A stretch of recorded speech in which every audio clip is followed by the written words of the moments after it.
This test has 3 parts. In each part, you'll hear a number of different extracts. At the start of each extract, you'll hear this sound.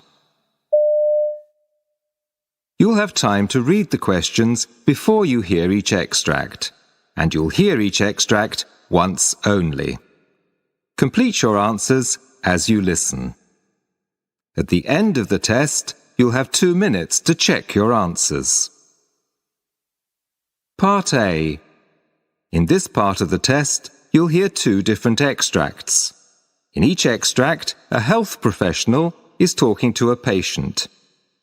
For questions 1 to 24, complete the notes with information you hear. Now look at the notes for extract 1.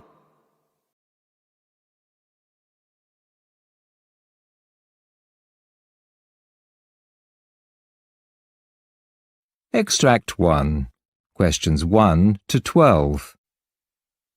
You hear a primary care doctor talking to a patient called Hayley Dove. For questions 1 to 12, complete the notes with a word or short phrase that you hear. You now have 30 seconds to look at the notes.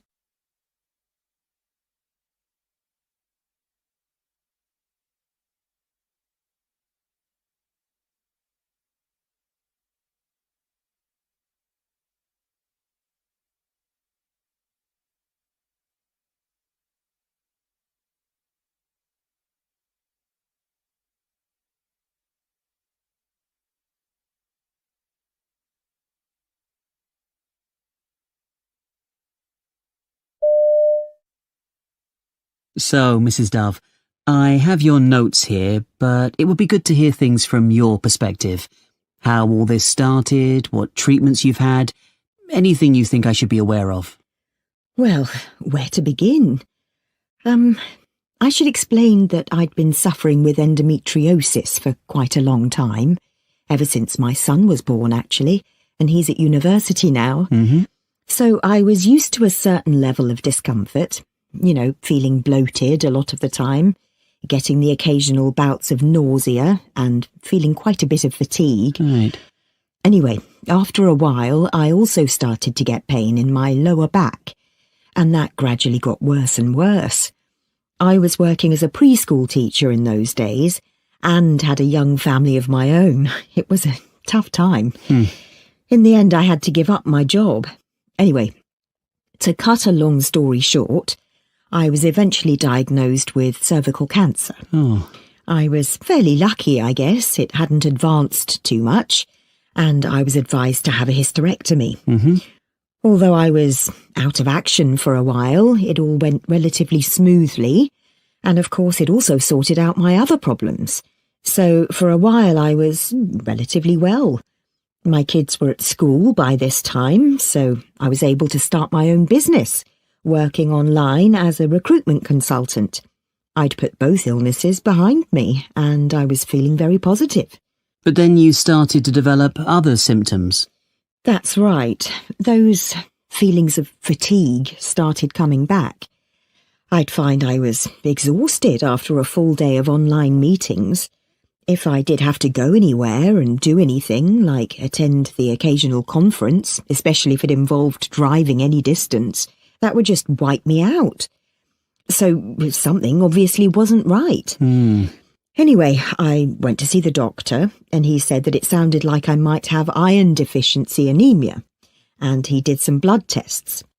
But when the results came back, I was really surprised to find I actually had iron overload, and the next step was to test for hemochromatosis, and of course that came back positive. The first thing the doctor asked was whether anyone else in the family had ever had it, because it can be genetic. Anyway, I didn't know for sure because I was adopted as a baby, and I'd only just recently traced my birth mother and started to get to know her. Anyway, she was able to confirm that some cousins, whom I'd never met, had indeed got the same thing. I see. So, have you been having treatment? Yes, I was told that the only option was venesection. That came as a bit of a shock, and I had it every week initially. Then once a month, and I've been going every 3 months for some years now. I mean, it's fine. It hurt a bit at first, but I'm left with quite a bit of scarring on the arm where the needle goes in. But it's something I can live with. For the last few years, I've been back to my usual energetic self. So, what brings you here today? Well, I've started to develop some other problems, and I'd just like to have them checked out. I mean, I'm not getting any younger, so these could be completely unconnected with the blood problem. Anyway, the first thing is that I've started to get a bit of stiffness in my joints. It's particularly noticeable in my fingers, but I think it's there in my knees too.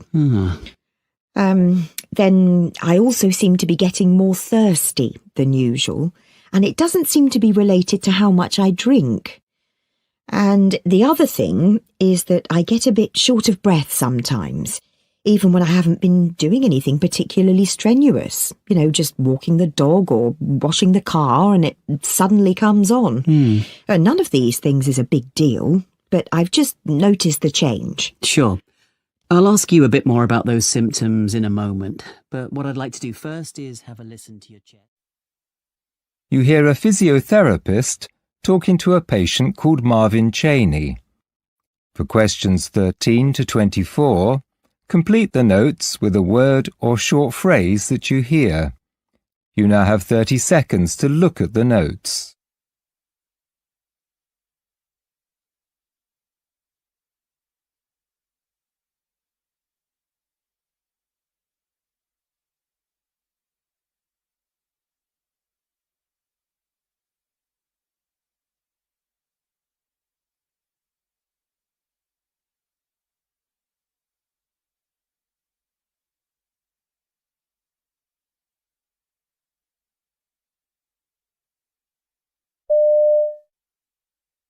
So, Marvin, I understand you've been referred to me because you are experiencing some symptoms of long COVID, and your doctor suggested that some physiotherapy could help. That's right. I've got your notes here, but as we haven't met before, could you just run through for me how all this started, any treatment you've had, and anything else you feel I should be aware of? Yeah, sure. It all started when I caught COVID-19.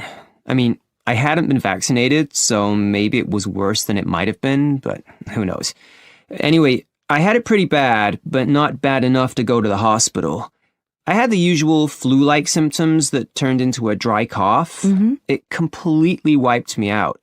I never felt so sick in my whole life, but I got over it, and in time, the symptoms pretty much disappeared. I was coughing for about a month, but otherwise, I thought I'd beaten it. I see. So when did the long COVID symptoms start? I'd say like 6 weeks afterwards. The cough had gone, but I still wasn't feeling 100%. Right. Looking back, the whole experience had kind of sapped my energy. I didn't feel like going to the gym like I used to do before because I was getting out of breath just doing ordinary things like carrying groceries. Then other stuff started happening. I wasn't sleeping properly, so I was tired pretty much the whole time. Like, I'd wake up with a headache, and it would go on all day, just get worse and worse, and that's when the other symptoms would kick in. Okay. Like, my brain would go kind of fuzzy, so I couldn't focus on anything properly, and I'd start to get this thing where I couldn't remember stuff. Like, words would be on the tip of my tongue, but just wouldn't come out. I mean, that was weird. Anyway, at first, I didn't make the connection with COVID. I assumed something else was going on. And when I started to get palpitations and chest pains, I went to see the doctor because I thought it must be a problem with my heart. Yes, of course. So, did you get a diagnosis and treatment then? Well, I had all kinds of tests, including an ECG, and they put me on a heart monitor for 5 days. And that's when they said it was arrhythmia, and they put me on beta blockers. And I did start to feel better, like almost immediately. And they also said that my vitamin D levels were low and that I should take supplements for that. And that helped too. Okay. And they said this was all down to long COVID, apparently. And I'm still getting some strange symptoms despite the medications, and that's why I've come to see you. Okay. Tell me about those and how I might be able to help you.